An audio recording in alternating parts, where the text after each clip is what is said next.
Ayon, sa Italy. Dito na ako inabot ng aking nagluluto ng tinola.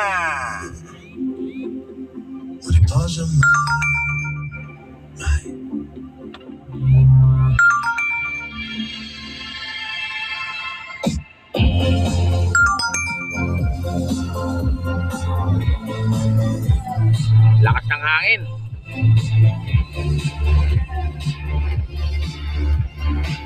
Welcome to my crib.